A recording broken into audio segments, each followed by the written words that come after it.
महाराज कोई ऐसा उपाय बताओ कि प्रत्येक जन्म में भगवान कृष्ण ही मेरे पति बने। ऐसा कोई उपाय हो तो बताइए।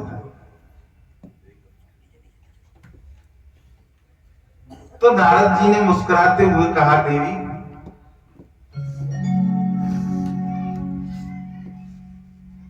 कि इंसान जो भी कुछ दान करता है वो दान उसे अगले जन्म में जरूर मिलता है। तो आप भगवान कृष्ण का दान कीजिए तो भगवान आपको अगले जन्म में पति रूप में फिर मिलेंगे। तो सत्यभामा जी ने मन में विचार किया कि बात तो सत्य कह रहे हैं, लेकिन ऐसे दान को ग्रहण कौन करेगा? आखिरकार हम भगवान का दान करें तो इस दान को कौन लेने के लिए तैयार है? तो कोई लेने के लिए तैयार नहीं। तो किसी भी प्रकार सत्यभामा जी ने नारद जी को ही दान लेने के लिए राजी किया।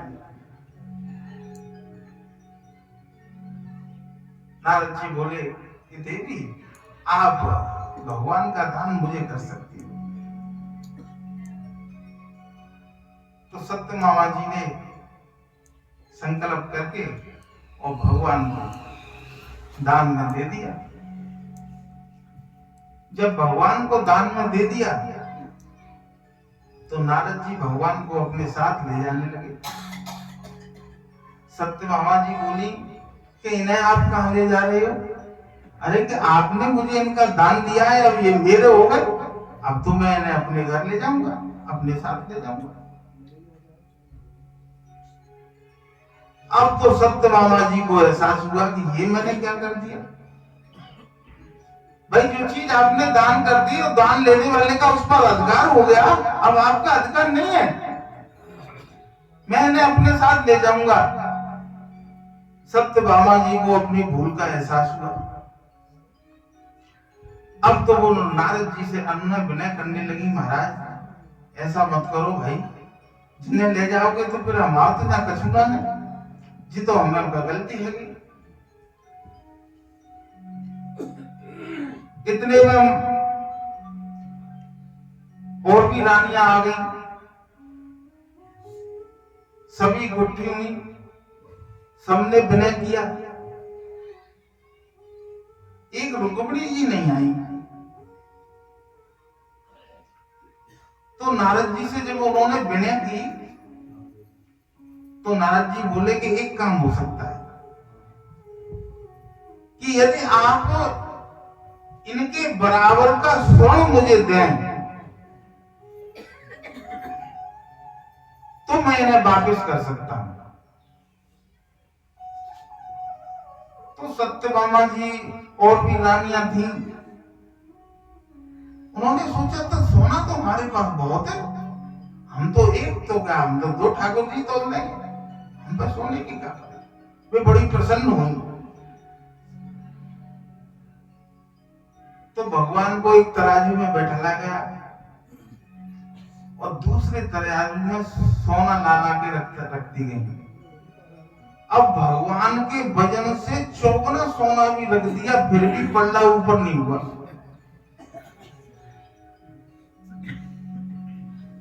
अब तो सभी रानियां घबराने लगी कि ये क्या हुआ, हमने तो भगवान के वजन से भी ज्यादा स्वर्ण रख दिया, इसके बाद भी पढ़ना ऊपर नहीं हो रहा है, ये क्या रहस्य है। तो फिर उन्होंने सत्यभामा जी ने रुक्मिणी जी का आश्रय लिया। तो रुक्मिणी जी के पास गई और जाकर के उन्होंने कहा कि ऐसी ऐसी बात है और हमसे गलती हो गई, लेकिन हमने इतना सोना रख दिया, इसके बाद भी पढ़ना ऊपर नहीं हो रहा है, क्या रहस्य है। तो रुक्मिणी जी आई और वो सारे रहस्य को समझ गई और समझ करके उन्होंने एक तुलसी का दल लेकर के, केवल तुलसी का दल, और प्रेम से एक पड़ने में आदर भाव से भगवान को जैसे ही समर्पण किया, जैसे ही तुलसी का दल नीचे और भगवान भगवान ने ये बताया कि जीव जो अभिमानी हो जाता है तो मैं भी बहुत भारी हो जाता हूं। ये भगवान ने बताया कि जीव जब अभिमानी हो जाता है तो मैं बहुत भारी हो जाता हूं, फिर मुझे तोड़ना, मुझे आकलन करना बहुत मुश्किल है।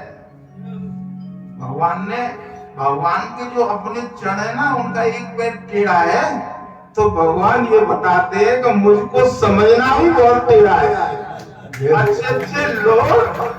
अच्छे लोग मुझे समझ नहीं पाते, मेरी लीलाओं को उल्टा उल्टा अर्थ लगाने लगते। एक बार की बात थी, भगवान की 8 पटरानियां थी जो महल में 24 घंटे भगवान के साथ रहती थी। भगवान की 8 पटरानियां थी। तो एक बार और एक लीला ऐसी गुजरी, उन्होंने आपस में ही 8 पटरानियां कह रही थी कि मैं भगवान को ज्यादा प्रेम करती हूँ, तो दूसरी बोली कि नहीं मैं ज्यादा प्रेम करती हूँ। उनमें 8 पटरानियों में आपस में ये विवाद था कि मैं ज्यादा प्रेम करती हूँ कि मैं ज्यादा प्रेम करती हूँ। बात भगवान तक पहुंची कि आप ही निर्णय करो कि भाई जी बताओ, हमें से कौन सी जो रानी है जो तुम्हें सबसे ज्यादा प्रेम करती है। अब भगवान बोले मन में कि देखो, काऊ के यहाँ तो धन संपत्ति के पीछे लड़ाई होती होगी, और काऊ के यहाँ लड़ाई होती होगी तो जमीन जायदाद के पीछे होती होगी। अब बताओ, हमारे यहाँ काऊ चीज की कमी ना ने तो जी खामा खाको ने झगड़ो तैयार करके धर लो। अब बताओ जाको क्या फैसला करें, एक की कहेंगे जे ज्यादा तो बिन साधन से झगड़ो तो। भगवान ने एक युक्ति सोची। भगवान जो का है, एक वैद्य को सिखा करके आ गए कि भाई ऐसे ऐसे मेरी तबीयत खराब हो गई और तुम आ जाना और ये बात बोलना। तो दूसरे दिन भगवान की तबीयत बिगड़ती है और बड़ा सर में दर्द होता है। भगवान अपने आप को इतने पीड़ित दिखाते हैं कि उनको दर्द सहन नहीं होता है। तो पटरानियों ने, सभी ने वैद्य को बुलाया। वैद्य जी आए, नबज देखी, सब कुछ देखा और उन्होंने कहा कि देखो भाई, इन्हें जो बीमारी है उस बीमारी का एक ही इलाज है। बोले कि क्या? कि तुम में से जौन सी रानी एक कच्चा घड़ा लेकर के और सूत से उसे बांध करके और जल में कुएं में से उस घड़े को भर करके और अपने अंगूठे को धो करके और जो भगवान को पिलाएगी तो भगवान तो ठीक हो जाएंगे, लेकिन उसको नरक में जाना पड़ेगा। अब जैसे ही वैद्य जी ने ये बात रखी तो 8 रानियां मन में सोचने लगी कि देखो, कच्चो घड़ा और सूत की अड़ियाते, अब मान चलो घड़ा में डालो काउ तरीका थे तो एक तो जी डर है कि वो में घुल नहीं जाए, और फिर भर के खींचो तो सूत कितना मजबूत होता है कि टूट के गिर नहीं जाए। और फिर चलो काउ तरीका थे, हमने वो खींच के अंगूठा धो के चलो प्याऊ दो तो नरक में हो जाओ, देखो जी और बात ले लो। अब भैया 8 पटरानियों ने और अपने अपने पैर पीछे को खींच लिए कि भाई हमारे जूते को ना है। तब काफी देर हो गई थी। भगवान बोले वैद्य जी थे कि भाई एक काम करो कि एक और वाली, बोले कौन सी? कि बरसाने में राधा है, बातें और पूछो। सो भैया बरसाने में खबर मिली और राधा वहां टाइम पे झाड़ू लगा रही और जैसे ही राधा ने सुनी कि कृष्ण भगवान की तबीयत खराब है, राधा उड़ाने पाए भाई और भाई करके और बोली वैद्य जी से कि महाराज बताओ क्या करना है। कि देखो ऐसी ऐसी बातें जा काम में करने के बाद में जो जा काम में करते को भाई नरक में जाना पड़ेगा, लेकिन भगवान ठीक है जाएंगे। तो बोले कि नरक से ज्यादा और वो चीज होता हम चले जाए, पर तुम तो हमें पता है तो का करना हो के चिकन नो। तो राधा तुरंत गई और जाए के वाले तुरंत पानी खींचो, अंगूठा दो, तुरंत भगवान ने पिलाया और जल चीना भगवान बैठे। तो कहने का तात्पर्य ये है कि प्रेम के सामने दूसरे के हित करने का भाव होता है, अपने हित करने का भाव नहीं होता। कृष्ण के प्रेम के अमृत की धारा का नाम ही राधा है। राधा और कृष्ण दो नहीं है, ये हमारी भूल है। राधा और कृष्ण एक ही है। हम समझते हैं कि राधा कृष्ण दो हैं। जब प्रेमी और प्रेम करने वाला जब दोनों एक हो जाते हैं, दोनों एक दूसरे से प्रेम करते हैं, तो वो देर नहीं रहते, वो एक हो जाते हैं। ऐसे ही भक्त और भगवान एक हो जाते हैं।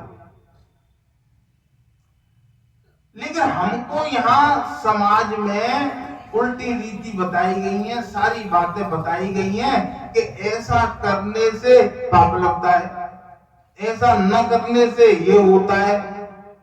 अब आप ये बताओ कि यदि हमारे किसी कर्म को करने से अगर किसी सामने वाले का उद्धार हो जाए, अगर वो सामने वाले का भला हो जाए, तो इसमें बुराई क्या है?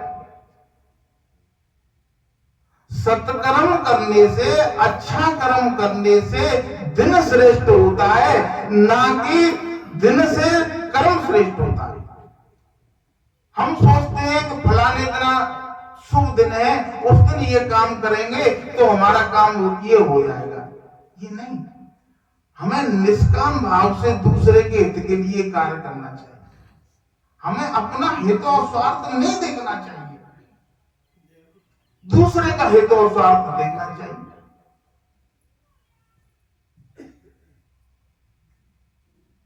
श्री कृष्ण गोविंद हरे मुरारे, नाथ नारायण वासुदेवा। श्री कृष्ण गोविंद हरे मुरारी, हे नाथ नारायण वासुदेवा।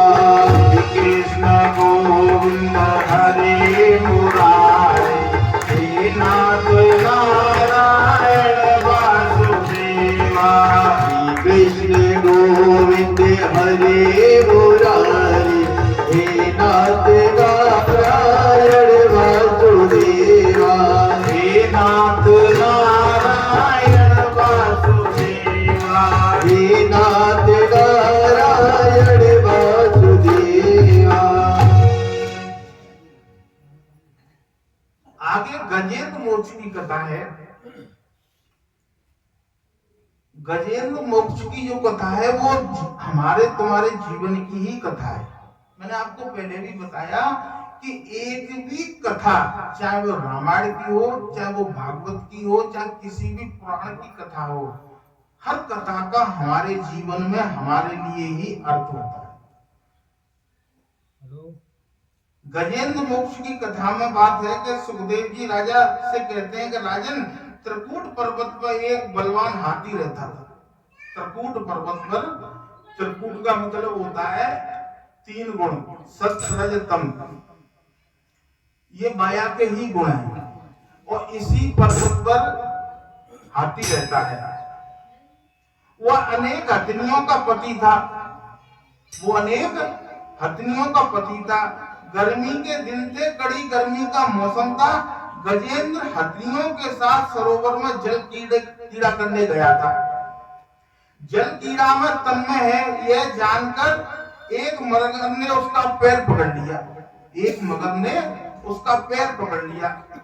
उसके शिकंजे से छूटने के लिए हाथों ने बहुत प्रयत्न किया। हाथी स्थलचर और मगर जलचर, अतः हाथी जल में दुर्बल बन गया, मगर हाथी को छोड़ता नहीं है। गजेंद्र मोक्ष की यह कथा प्रत्येक घर में होती है। अब देखो ये गजेंद्र मोक्ष की जो कथा है वो प्रत्येक घर में होती है। संसार ही सरोवर है, ये संसार ही सरोवर है और जीव ही गजेंद्र है, हम सब गजेंद्र हैं और ये संसार ही सरोवर है और काल ही मगर है। देखो हम संसार में रह रहे हैं और इसी में काल रह रहा है और एक ना एक दिन ये काल हमारे पैर को पकड़ेगा। संसार के विषयों में आसक्त हुए जीव को काल का भी भान नहीं रहता। ये ताज्जुब की बात है ना कि हम रोज संसार में जा रहे हैं, काऊ ना काऊ फूंक के आ रहे हैं, लेकिन हम अपनी मृत्यु भूले बैठे। ये कितना बड़ा ज्ञान है। तो यहाँ बताया जाता है कि जीव को काल का भी भान नहीं रहता। जीव मात्र गजेंद्र है, जीव मात्र गजेंद्र है। हाथी की बुद्धि स्थूल है, यदि ब्रह्मचर्य का भंग होगा तो बुद्धि जड़ सी होगी। अगर ब्रह्मचर्य का भंग होगा तो बुद्धि जड़ सी होगी। हाथी अतिकामी होता है, हाथी अतिकामी होता है। सिंह साल में एक ही बार ब्रह्मचर्य का भंग करता है, इसलिए उसका बल कम होने पर भी हाथी को मार सकता है, इसलिए उसका बल कम होने पर भी हाथी को मार सकता है। काम कीड़ा करने वाले की बुद्धि जड़ होती है। यह जीवात्मा गजेंद्र त्रिकूटाचल पर्वत पर रहता है, त्रिकूटाचल शरीर है। संसार में जीव काम कीड़ा करता है, संसार सरोवर में जीवात्मा स्त्री और बालकों के साथ काम कीड़ा करता है ना। अब स्थिति क्या थी कि गजेंद्र सरोवर में गया, कई एक हथनियां उनकी पत्नी थी, तो सरोवर के किनारे पे खड़ी हुई थी। बहुत अच्छा बगीचा था, सुंदर, और सरोवर था, बहुत अच्छा पानी था उसमें, और वो उसमें जल कीड़ा कर रहा था, नहा रहा था, और सूंड से पानी लेकर के कभी अपनी हथनियों पर डालता, कभी बच्चों पर डालता, कभी अपने ऊपर डालता है। वो ऐसा तन में हो रहा था अपने परिवार में, सभी परिवार की स्त्रियों के साथ और अपने बच्चों के साथ। और कभी जो गाय वृक्षों से फल तोड़ करके खुद खाता, कभी हथनियों को खवाता, कभी अपने बच्चों को खवाता। ये कथा क्या क्या बता रही है कि इसी प्रकार हम भी तो अपने परिवार में मस्त हैं, हम भी तो सुख भोगों में ऐसे बैठे हुए हैं, लेकिन काल रूपी मगर को भूले बैठे हैं कि एक दिन न जाने कब हमारे पैर को वो पकड़ लेगा।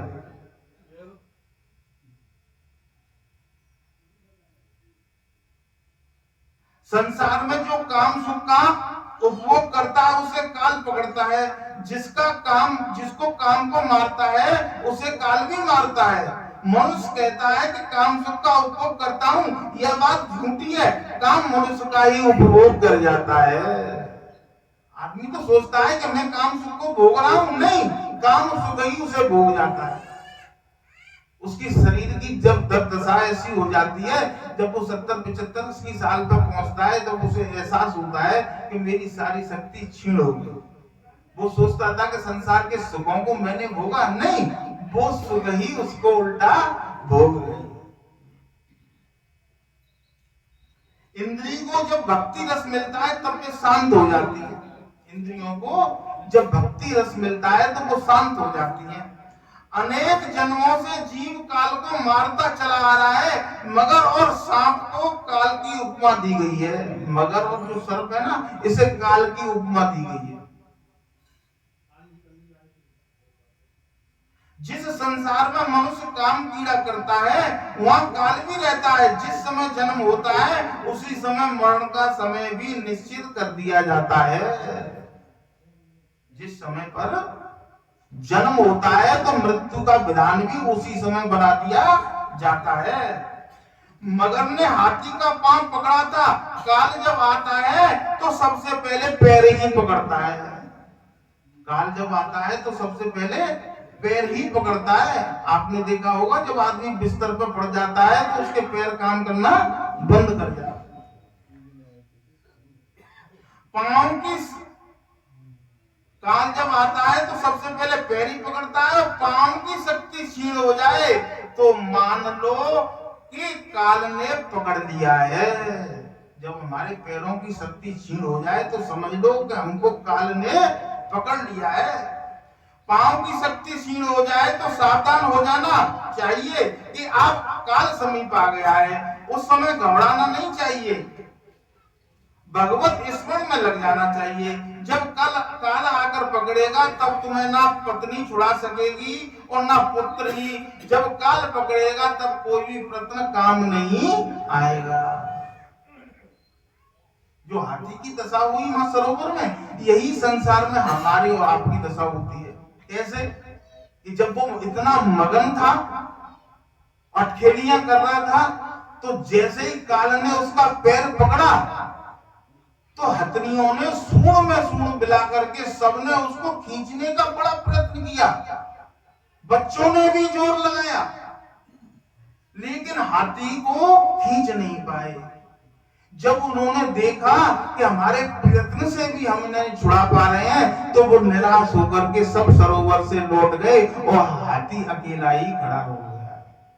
और आपने देखा होगा हमारे और आपके जीवन में भी यही दशा होती है कि जब जीव हॉस्पिटल में भर्ती हो जाता है, बहुत रिश्तेदार आते हैं, सभी परिवार के जोर लगाते हैं, कितना भी पैसा खर्च हो जाए और इसे बचाना है हमें। लेकिन जब डॉक्टर कह देता है भाई अब तो भगवान के हाथ में, तो सब लोग माथे मुख मोड़ के चले जाते। गजेंद्र मोक्ष की कथा हमारी और आपकी कथा है कि ये कथाएं बाहर नहीं है, हमारे जीवन की कथा है। और इन कथाओं को सुनने से हमारे जीवन की व्यथाएं मिटती हैं।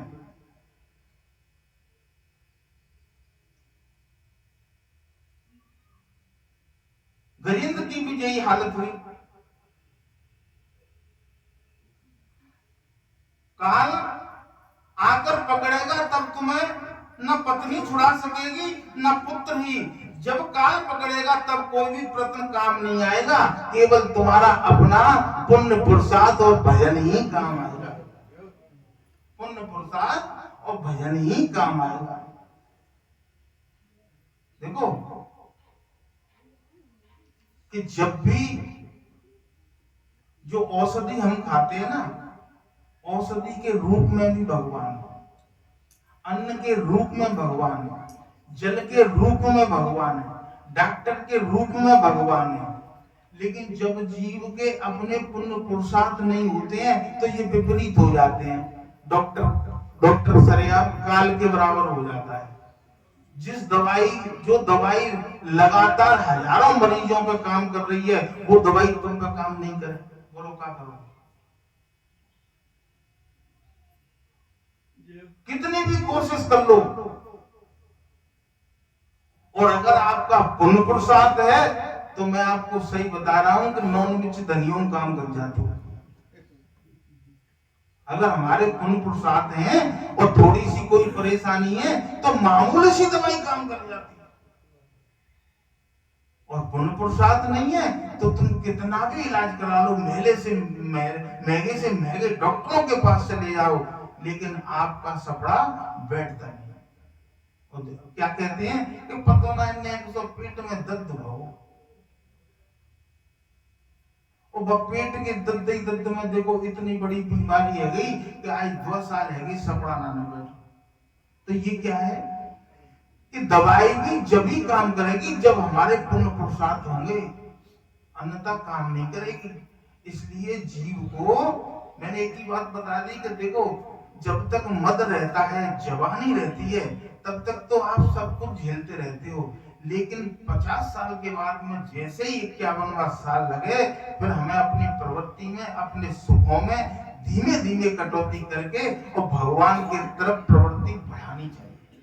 ये सबको बढ़ानी चाहिए। और जो नहीं बढ़ा पाते हैं उन लोगों के लिए ये कथा है। उस मगर ने जब हाथी को पकड़ा तब ना तो हथनियां और ना बच्चे ही उसे छुड़ा सके, और ना दूसरे हाथी। मनुष्य को जब काल पकड़ता है तब उसको कोई भी बचा नहीं सकता। पत्नी, पुत्र, संबंधी कोई भी उसे नहीं बचा सकता। काल के मुख में से वही छूटेगा जिसको परमात्मा का दर्शन होगा। काल के मुख से कौन छूटेगा? जिसे परमात्मा का दर्शन होगा। काल के भी काल श्री कृष्ण के दर्शन से काल का नाश हो सकता है। काल के भी काल श्री कृष्ण के दर्शन से हम काल से छूट सकते हैं। काल मगर के मुख में से तो श्री हरि का सुदर्शन चक्र ही छुड़ा सकता है। मगर के मुख में से छूटने के लिए हाथी ने बहुत प्रयत्न किया। मगर से छुड़ाने के लिए हाथी ने बहुत प्रयत्न किया, परंतु कोई प्रयत्न कामयाब नहीं हुआ। हाथियों और बच्चों ने भी प्रयत्न किए, परंतु कुछ भी काम नहीं चला। जब काल पकड़ता है तो कोई भी प्रयत्न काम नहीं आता है। 1 महीना इसी प्रकार दोनों के बीच युद्ध चलता रहा। मगर में और हाथी में 1 महीने तक युद्ध चलता रहा। काऊ को तो युद्ध सालन तक चलता है। यहाँ तो 1 महीने बताओ गो, एक आदमी को तो 4-4, 6-6, 10-10 साल तक युद्ध चलता है। कितनी बड़ी परेशानी होती होगी उस व्यक्ति को। काल ने पैर पकड़ लिया, ना तो वो मर पा रहा ना वो जी पा रहा, सही यहाँ पर पड़ा हुआ है। मगर हाथी को गहरे पानी में खींचता ले जा रहा है। मगर हाथी को गहरे पानी में खींचता ले जा रहा है। अतः अब हाथी मर जाएगा ऐसा सोचकर हथनियां तो उसका त्याग करके चली गई। ऐसा सोच करके हथनियां तो उसका त्याग करके चली गई। मनुष्य के जन्म से पहले उसका कोई संबंधी नहीं था और ना मरने के बाद भी कोई रहेगा। भाई हमारे जन्म से पहले हमारा कोई संबंधी नहीं था, ना परिवार था ना कुछ था। इसी प्रकार मरने के बाद भी कोई संबंधी नहीं है। केवल जितने भी नाते रिश्ते हैं जो शरीर के ही तो हैं। और जब तुम जब शरीर छोड़ जाओगे तो इसे कोई आधे घंटे भी रखने के लिए तैयार नहीं है। जो कहते हैं जल्दी ले जाओ।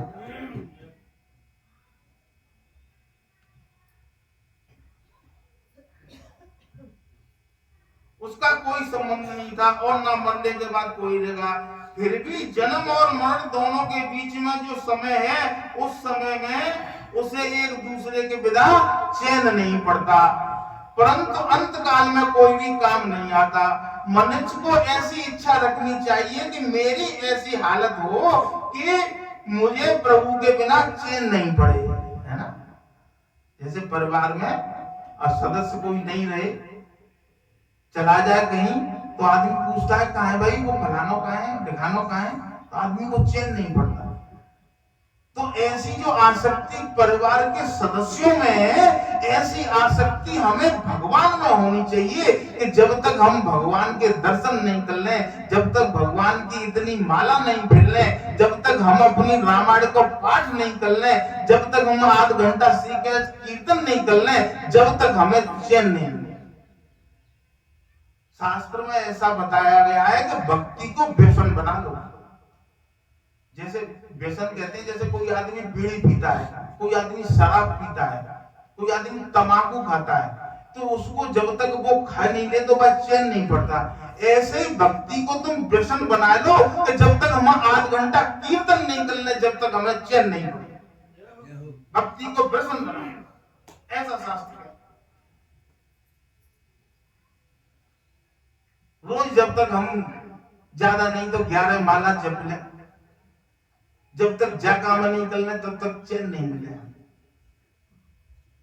हाँ काम तो जीव करता है, लेकिन बस उसकी कंडीशन ये खराब है कि अगर काऊ ने बताए दी है कि रोज हनुमान चालीसा को पाठ करवे थे या फलाने काम करवे थे तो बहुत कछु मिलेगा, तो वो कर लो। और फिर बाकी अंदर भय कि आज नहीं करेंगे तो कहूँ ऐसा नहीं हो, ठाकुर जी नाराज है कछु तो करते। देखो आप जी भय है। और निष्काम भाव से तुम प्रेम से अगर भगवान को बजाओगे तो फिर तुमका समय ना हाथ छूट जाओगे, तो वहां प्रोग्राम तो तुम्हें तकलीफ नहीं होगी, क्योंकि तुम निष्काम भाव से कर रहे हो। और सकाम भाव से करोगे तो तुम बंधन में आ जाओगे।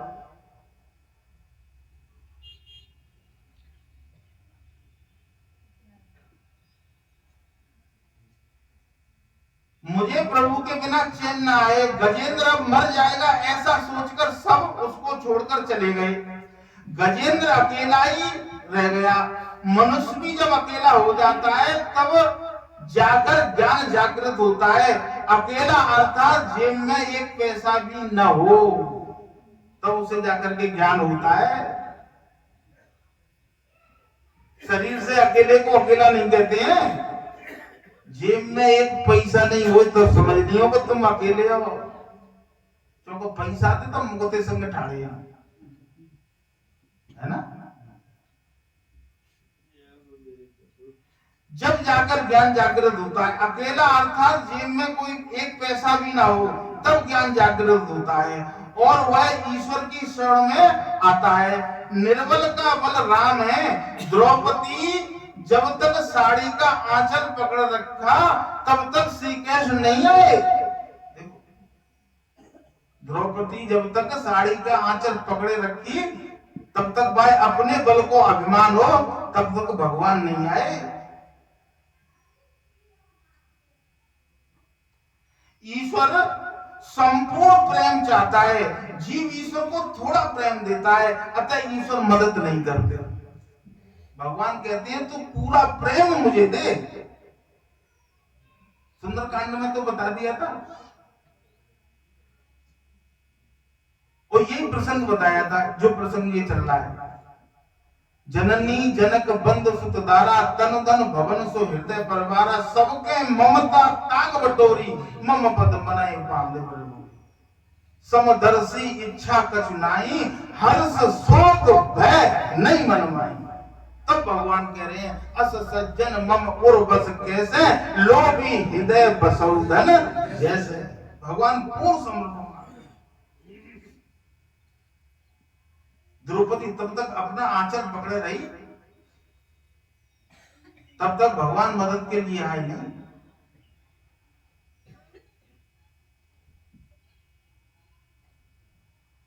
गजेंद्र निराधार हो गया, उसको यकीन हो गया कि अब मेरा कोई नहीं है। जीव जब दुख से व्याकुल होता है तब परमात्मा को आवाज देता है।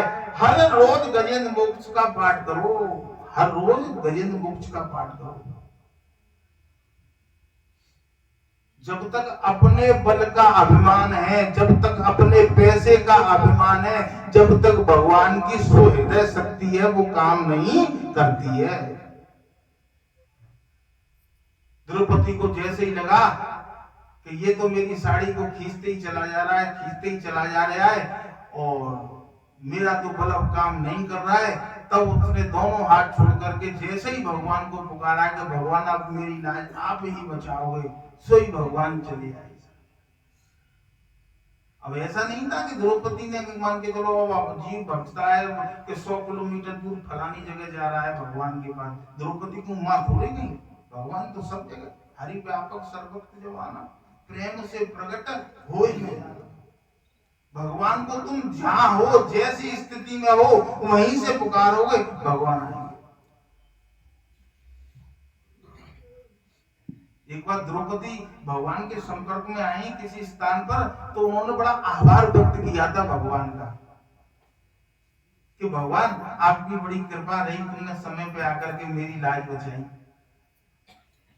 तो भगवान बोले कि इसमें आभार व्यक्त करने की कोई बात नहीं है। आपको तो ध्यान नहीं है लेकिन मुझे ध्यान है कि एक बार मेरे हाथ में से रक्त बह रहा था, मेरी उंगली थोड़ी कट गई थी, तो सभी मेरी रानियां थी वो पट्टी ढूंढने के लिए महल में ढूंढने के लिए चली गई, लेकिन इतने में तुमने अपनी तुरंत साड़ी फाड़ करके मेरे हाथ पर पट्टी बांध दी। उसमें 999 धागे थे। उसी दिन मैंने सोच लिया था कि मैं अपनी बहन को 999 साड़ी दूंगा और उसी दिन मैंने 999 साड़ी तुम्हें दी। दुशासन खींचता चला जा रहा था तो भगवान साड़ी देते हुए चले गए। भगवान को तुम जो भी अर्पण करोगे भगवान 1000 गुना करके देंगे, लेकिन प्रेम से अर्पण करना तो सीखो। हम प्रेम से अर्पण नहीं करते, हम काम से अर्पण करते। जहां काम है वहां राम नहीं। रोज गजेंद्र मोक्ष का पाठ करना जरूरी है।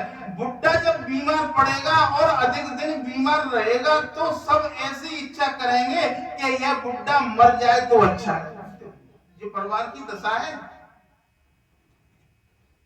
बीमार आदमी अगर बिस्तर पे पड़ा हो तो बीमार आदमी को जो परेशानी होती है उससे 4 गुनी परेशानी ऊपर उसकी सेवा करने वाले को होती है। इस बात को समझ लो।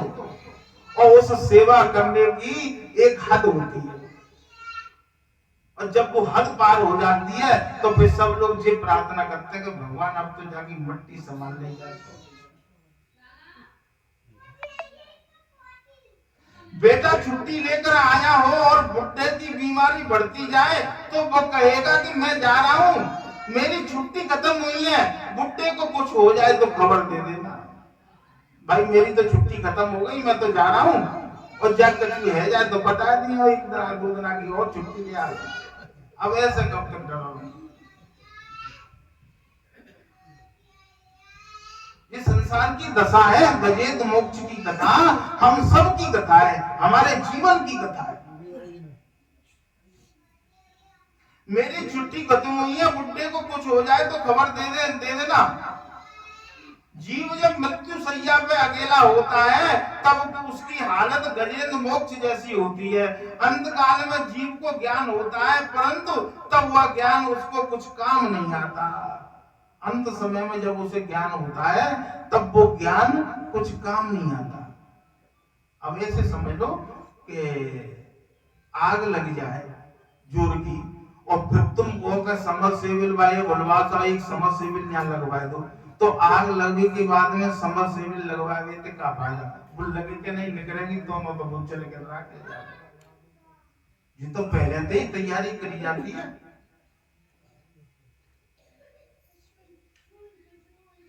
मृत्यु सैया पर बीमारी में जब व्यक्ति वहां पड़ा रहता है बिस्तर पर, तो उसने बचपन से लेकर के और उस अवस्था तक जितने भी पाप किए हैं वो सारे पाप उसे याद आने लगते हैं।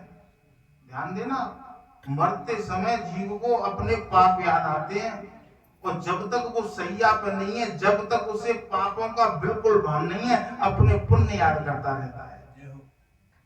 सभी रिश्तेदारों के प्रति, मित्रों के प्रति, पड़ोसियों के प्रति, मैंने जाके संग जी करो, मैंने जाके संग बहुत बढ़िया करो, मैंने जाके, लेकिन बुरा कौन के संग करो जी भाई याद ना। लेकिन मरते समय उसे अपने पाप याद आते हैं, पुण्य याद नहीं आता। जीव जब मृत्यु सैया पर अकेला होता है तब उसकी हालत गजेंद्र जैसी होती है। अंत काल में जीव को ज्ञान होता है परंतु वह ज्ञान उसके कुछ काम नहीं आता। मनुष्य घबराता है और सोचता है कि मैंने मरने की कोई तैयारी नहीं की, अब मेरा क्या होगा। जहां जाकर वापस आना होता है, ऐसे सफर के लिए तो मनुष्य बहुत तैयारी करता है, परंतु जहां जाकर वापस लौटना नहीं होता वहां के लिए वो बिल्कुल भी तैयारी नहीं करता। तुम्हें 2-4 दिन के लिए तीर्थ यात्रा पर जाना हो तो मोजा, जूता, मफलर, टोपा, दवाई, तंबाकू, मसालो सब तुम्हारा हो जाएगा बैग में। इतनी तैयारी करी जाएगी तब के तुम 2-4 दिन बाद लौट के आओगे, लेकिन जब शरीर में से निकल के दोबारा लौट के नहीं आओगे, बाकी ने बिल्कुल तैयारी ना। ये कितनी बड़ी ज्ञानता।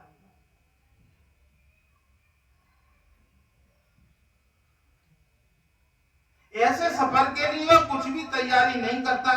परमात्मा को राजी करोगे तो तुम्हारा बेड़ा पार होगा। यह गजेंद्र पशु है, पशु होकर भी वो परमात्मा को आवाज देता है। पशु होकर भी उनने भगवान को याद किया ऐसे समय पर।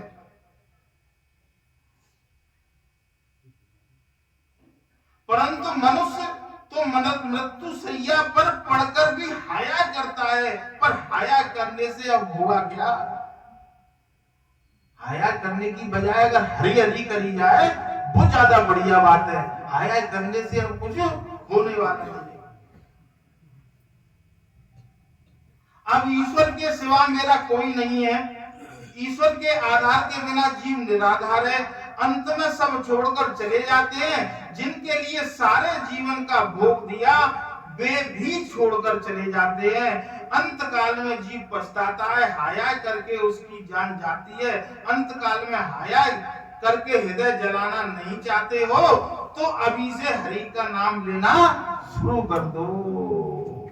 कि श्री कृष्ण गोविंद हरे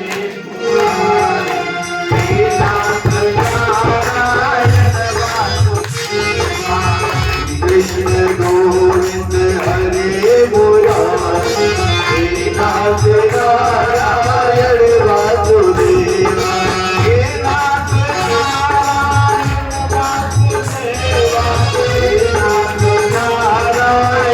वासुदेवा हे नाथ नारायण वासुदेवा हे नाथ नारायण वासुदेवा हे नाथ नारायण वासुदेवा कृष्ण गोविंद हरे मुरारी हे नाथ नारायण वासुदेवा नाथ नारायण वासुदेवा। बोलिए वृंदावन बिहारी लाल की।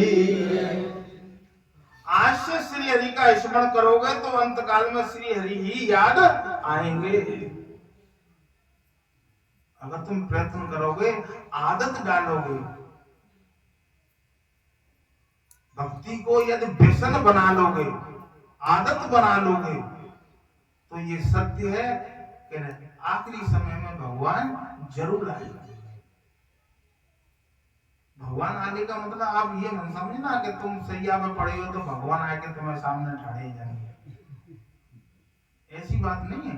भगवान आने का मतलब ये होगा कि एक तो तुम्हें तुम्हारी पीड़ा तुम्हें इतना कष्ट नहीं देगी और दूसरों तुम सैया पे पड़े पड़े भगवान याद करते रहोगे। बस बीमारी है, याद नहीं करोगे।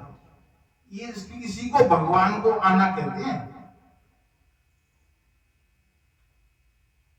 और तुम्हारे पुण्य पुरुषार्थ से और तुम्हारी भक्ति भाव से तुम्हें जो तकलीफ होगी वो तुम्हें एहसास नहीं होगा। ऐसे निकल जाएगी तो तकलीफ बड़े आराम के साथ, और तुम्हारा शरीर भी छूटेगा तो तुम्हें पता भी नहीं चलेगा, और आप भैया पे पड़े पड़े परिवार को किसी को कष्ट भी नहीं दोगे। इन सारी बातों का ही मतलब होता है कि आखिरी समय में भगवान का आना, कि तुम्हारे आखिरी समय पे तुम्हारी जुबान से भगवान का नाम निकलना। जन्म जन्म मुनि जतन कराई, अंत राम कहीं आवत नहीं। तो यहाँ बताई जा रही है कि फिर वो अंत राम आवेंगे अगर तुम आदत डाल लोगे तो। पशु संग्रह नहीं करता, पशु संग्रह नहीं करता, मनुष्य संग्रह करता है। मनुष्य आने वाले कल की चिंता करता है। पशु की बात बताई जा रही है कि पशु इंसान से कितना श्रेष्ठ है। तो बापे आए थे कल को इंतजाम माने, और कल की चलत का है कि यदि भाई ढंग से भोजन तुम भंडार में रो, तुम देखियो भाई ढंग से भोजन मिल जाए तो खाए पी के पेड़ के नीचे दूर जाके सोए हो आराम, और भूख लगेगी पेट फिर ढूंढेगा। और मनुष्य की जी दशा है कि अगर जाने भंडारे में खाना खा लो तो फिर ठेलिया ढूंढेगा गला में घर की का। देखो जी एक कड़वी बात है लेकिन हते है, जबकि ऐसा नहीं होना चाहिए, संग्रह नहीं करना चाहिए। वो बात अलग है कि धनी आदमी कोई आपसे कहे नहीं बाबूजी थोड़ा सा प्रसाद हम ले जाओ, वो एक अलग बात है, लेकिन अपनी तरफ से ऐसा नहीं होना चाहिए। पशु संग्रह नहीं करता है, मनुष्य संग्रह करता है। मनुष्य आने वाले कल की चिंता करता है। काल ने पांव को पकड़ा हुआ है, यह नहीं भूलना चाहिए। पांव की शक्ति क्षीण हो जाए तो मान लेना कि मरने का समय आ गया है। पैरों की शक्ति क्षीण हो जाए तो समझ लो कि अब जाने का समय आ गया है।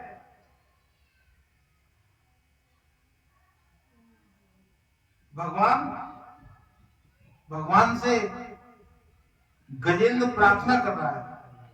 जब गजेंद्र बहुत ही व्याकुल हो गया था तब वो स्तुति करने लगा। गजेंद्र ने श्री हरि की स्तुति की, उसकी बड़ी महिमा है। संसारी लोगों को गजेंद्र की तरह नित्य श्री हरि की स्तुति करनी चाहिए। इस तरीके से स्तुति करने से अज्ञान का नाश होता है और मरण सुधरता है।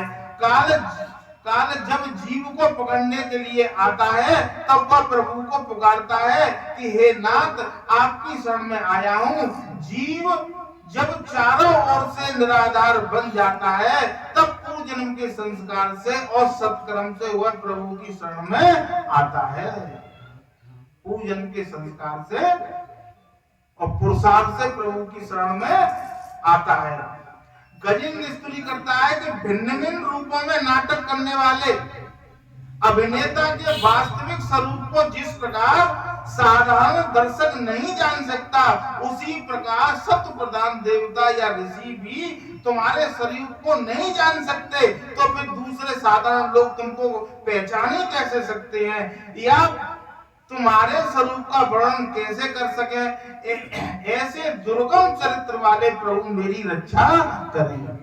कितनी बड़ी बात कही कि जैसे नाटक में और तरीका के जो विभिन्न पार्ट जो निभाता है, वही आदमी कबू रावण बने आवत, कोई आदमी कबू कछु और बने आओ, कोई आदमी कछु और बने आओ। जब उसे कोई नहीं पहचान सकता तो ये जीव भगवान को कैसे पहचान सकता है? तो भगवान तो महानाटक करने वाले हैं।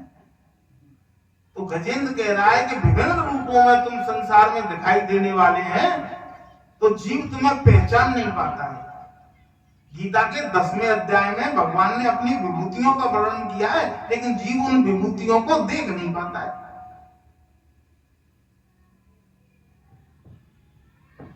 मैं पशु हूं, काल के पास से बंधा हुआ हूं। जीव जरा विचार करो, जीव मात्र पशु है जब काल के मुख में फंसे हुए हैं। मुझे काल से बचाओ, जहां काल का वास न हो वहां मुझे ले चलो। जहां काल है वहां दुख है, जिसके सिर पर काल है वह सुखी नहीं है। जहां काल ना हो उसे अपने निज धाम में ले चलो। जो लोग शरीर, पुत्र, मित्र, घर, संपत्ति, स्वजनों में आ सकते हैं, उनको तुम्हारी प्राप्ति होनी अति कठिन है। जो लोग अपने परिवार में आ सकते हैं, मोह ममता में डूबे हुए हैं, जिनको धन की समाज में इज्जत है कि मेरे पास बहुत धन हो जाए, मेरा मान सम्मान हो जाए, तो ये सभी जो का है संसार से लगाव के ही एक वो है आधार। यदि तुम इनमें फंसे होंगे तो भगवान तुमसे दूर हो जाए।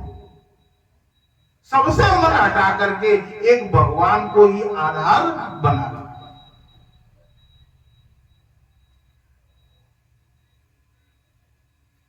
परमात्मा को मैं नमस्कार करता हूँ। नाथ, इस मगर के पास से छूटकर मैं जीने की इच्छा नहीं रखता हूँ। हाथी का शरीर अंदर और बाहर दोनों ओर से अज्ञान रूपी आवरण से ढका हुआ था। ऐसे शरीर को रखकर मैं क्या करूंगा?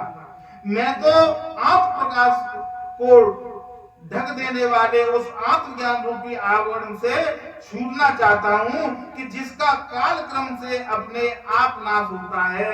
उस अज्ञान आचरण का तो केवल आपकी कृपा से, तत्व ज्ञान से ही नाश होता है। हे नाथ, मुझ पर कृपा करो। मैं शरणागत की रक्षा करने वाले प्रभु आप ही हो। मेरे जैसे शरणागत को रक्षा करने वाले प्रभु आप।